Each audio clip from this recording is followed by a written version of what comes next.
नमस्कार, रेशूज किचनमध्ये आपल्या सर्वांचे खूप खूप मनापासून स्वागत। आज आपण खवलेल्या खोबऱ्यामध्ये आंबा घालून घरातीलच साहित्यात तयार होणारी व जिभेवर विरघळणारी आणि तुम्हा सर्वांना नक्कीच आवडणारी मस्त अशी रेसिपी बनवूया। चला तर मग रेसिपीला सुरुवात करूया। तर इथे एक मिक्सरचं भांडं घ्यायचं व यामध्ये आता खवलेलं खोबरं घालायचं। तर खवलेलं खोबरं इथे 1.25 वाटी आहे, म्हणजे एक मीडियम साईजचा नारळ होता आणि त्याची काळी पाट मी घेतलेली नाही। किंवा आपण इथे खिसलेलं खोबरं नाहीतर खोबऱ्याचे तुकडे सुद्धा वापरू शकतो। यानंतर आता ज्या वाटीने खवलेलं खोबरं घेतलेलं आहे त्याच वाटीने इथे साखर सुद्धा घ्यायची। तर साखर सुद्धा मी इथे 1.25 वाटीच घेतलेली आहे। यानंतर 4 ते 5 वेलची सुद्धा घालायच्या। आता यावरती झाकण ठेवून हे मिक्सरला बारीक फिरवून घ्यायचं।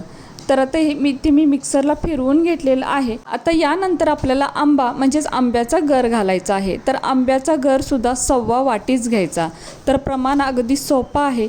तिन्ही साहित्य सुद्धा आपण 1.25 वाटीच घेतलेलं आहे। आता यावरती झाकण ठेवायचं आणि पुन्हा हे मिक्सरला फिरवून घ्यायचं। आता हे मिक्सरला फिरवून घेतलेले आहे आणि बघू शकताय इथे या मिश्रणाची पेस्ट तयार झालेली आहे। तर मी तुम्हाला चमच्याने सुद्धा दाखवते। तर हे पहा, तर असंच आपल्याला मिश्रण हवं आहे। आता यानंतर एक प्लेट घ्यायची व यामध्ये आता थोडंसं तूप किंवा तेल टाकायचं। तर मी इथे थोडंसं तूप घेतलेलं आहे आणि हे ताटाला सगळीकडे पसरवून घ्यायचं, अगदी काठाला सुद्धा लावायचं।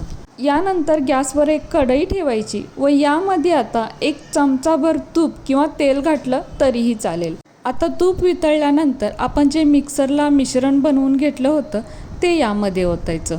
आता सुरुवातीला गॅसची फ्लेम मोठीच ठेवायची व एका उलटण्याने किंवा चमच्याने हे जे मिश्रण आहे ते आपल्याला सतत असं हलवत राहायचं आहे, म्हणजे परतवत राहायचं आहे। तर आता इथे आपण तिन्ही साहित्यांचं प्रमाण अगदी सारखं घेतलेलं आहे, म्हणजे ज्या वाटीने खोबरं घेतलेलं आहे अगदी त्याच वाटीने साखर आणि आंबासुद्धा घेतलेला आहे। पण आपल्याला जर जास्त गोड आवडत नसेल तर साखरेचं प्रमाण कमी केलं तरीही चालेल किंवा साखरेऐवजी आपण इथे गूळसुद्धा वापरू शकतो। तसेच इथे कढई किंवा कोणतंही भांडं वापरत असताना ते थोडंसं जाड बुडाचं म्हणजे जाड तळाचं असलं पाहिजे।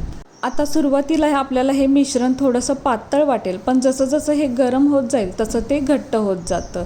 तर आपल्याला हे जे मिश्रण आहे ते एकसारखं हलवतच राहायचं आहे।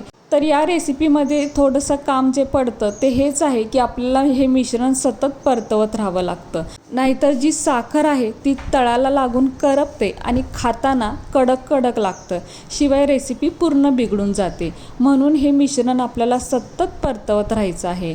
तर आता बघू शकता एक 5 मिनिटात या मिश्रणाला एक हलकी उकळी येईल, म्हणजे अशी घट्टसर उकळी असते ना तशी उकळी फुटते। तर आता हे पहा, याला उकळी फुटतच आहे। तर बघू शकताय अशी घट्टसर उकळी फुटते। आता पटकन गॅस बारीक करायचा, नाहीतर काय होतं हे हातावरती उडू शकतं आणि याचे चटके बसतात। तर गॅस पटकन बारीक करायचा आणि हे पटापट असं परतवत राहायचं। तर आता यानंतर मी तुम्हाला अजून 5 मिनिटांनी दाखवते। तर हे पहा, याचा कलर थोडासा बदललेला आहे, थोडंसं हे मिश्रण काळपट वाटतं आणि पूर्वीपेक्षा हे थोडंसं घट्टसुद्धा वाटतं। तर आता हे काळपट झालेलं आहे, मग रेसिपीचा कलर असाच राहतो का? तर नाही, जसं आपण हे परतवत राहू ना तसा पुन्हा याचा कलर बदलतो आणि पुन्हा थोडासा कलर उजळतो, हे पुढे जाऊन तुम्हाला कळेलच। मी आता पुन्हा 5 मिनिटांनी तुम्हाला दाखवते। तर हे पहा, आता पहिल्यापेक्षा हे अजून घट्ट झालेलं आहे। तर मी तुम्हाला एक 5-5 मिनिटाच्या अंतराने दाखवते, कारण हे जे मिश्रण आहे ते सतत परतवत राहावं लागतं आणि जवळजवळ यासाठी 25 ते 30 मिनिटाचा वेळ लागतो, म्हणून मी तुम्हाला 5-5 मिनिटाच्या अंतराने दाखवते।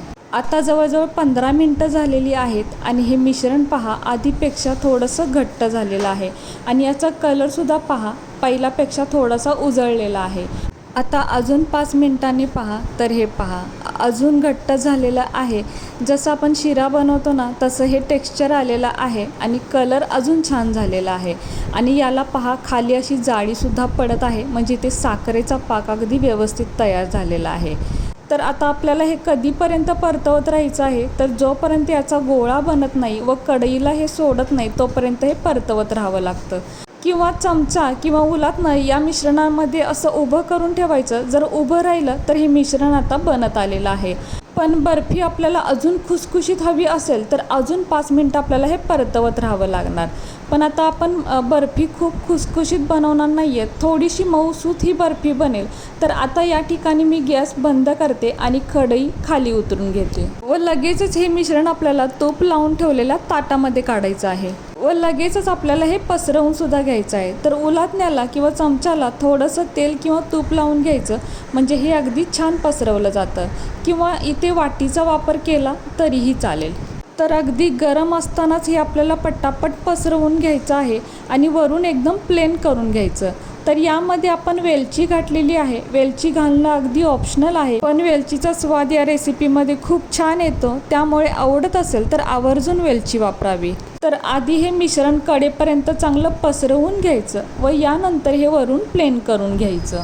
तर हे पहा, आता वरून प्लेन केल्यानंतर आपल्याला आवडत असेल तर यावरून थोडेसे ड्रायफ्रूटचे तुकडे घातले तरीही चालेल, पण मी मात्र असं साधं सिंपलच ठेवणार आहे. तर बघू शकताय, आता काय करायचं, हे कोमट होईपर्यंत याला थोडंसं असंच बाजूला ठेवून द्यायचं. तर आता हे थोडंसं कोमट झालेलं आहे, पूर्ण थंड नाही होऊ द्यायचं. आता लगेचच याच्या वड्या पाडायला घ्यायच्या. तर मी इथे पिझ्झा कटर वापरत आहे. पिझ्झा कटरने अगदी छान वड्या पडतात, किंवा आपण इथे उलथनं किंवा सुरीचा सुद्धा वापर करू शकतो. तर आपल्याला ज्या आकारात याच्या वड्या हव्या आहेत, म्हणजे डायमंड शेपमध्ये किंवा चौकोनी, ज्या काही आकारात हव्या आहेत तशा आपण याच्या वड्या पाडून घ्यायच्या. म्हणजे आता पिझ्झा कटरने किंवा सुरीने याला थोडासा आकार देण्याचा प्रयत्न करायचा. अगदी परफेक्ट वड्या आत्ता नाहीत पडत, कारण हे थोडंसं कोमट असतं, त्यामुळे ते थोडंसं सैलसुद्धा असतं, म्हणजे थोडंसं पातळ असतं. त्यामुळे हे आधी फिरवून घ्यायचं. थंड झाल्यानंतरसुद्धा पुन्हा एकदा आपल्याला याचा वापर करावा लागतो. तर हे पहा, आता मी याच्या वड्या पाडून घेतलेल्या आहेत. थंड झाल्यानंतर याच्या अजिबात वड्या पडत नाहीत. आता आपल्याला हे पूर्णपणे थंड करून घ्यायचं आहे. आता हवं तर आपण या चौकोनांमध्ये ड्रायफ्रूटचे तुकडे किंवा खीससुद्धा ठेवू शकतो, जे दिसायला खूप सुंदर दिसतं. आता आपण हे थंड होईपर्यंत असंच बाजूला ठेवून देऊया. आता हे पहा, पूर्णपणे थंड झालेलं आहे. आता पुन्हा एकदा काय करायचं, जसं मी सांगितलं की हे कटर किंवा सुरी आपल्याला फिरवून घ्यायची आहे, म्हणजे वड्या अगदी छान निघतात याच्या. आता पहा, याच्या छान अशा वड्या पडलेल्या आहेत. आता या वड्या आपण काढून घेऊयात. तर सुरुवात करताना अगदी कडेने सुरुवात करायची. तर सुरीने किंवा उलथण्याने अशा पद्धतीने थोडंसं हे हलवून घ्यायचं, म्हणजे वड्या अगदी छान निघतात. तर हे पहा, अगदी व्यवस्थित अशा या वड्या निघतात. आता आपण हाताने थोडंसं काढून घेऊयात. तर हे पहा, अगदी तोंडात टाकताच विरघळेल अशी ही बर्फी तयार झालेली आहे. खूप छान बर्फी ते तयार झालेली आहे.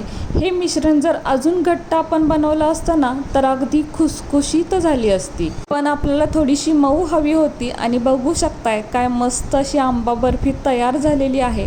अगदी मार्केटमधल्या मिठाईसारखी तयार झालेली आहे. तर हे पहा, अगदी आपण हाताने सुद्धा काढून घेऊ शकतो, इतक्या मस्त या वड्या तयार झालेल्या आहेत. आता आपण सर्व वड्या अशाच पद्धतीने काढून घेऊयात.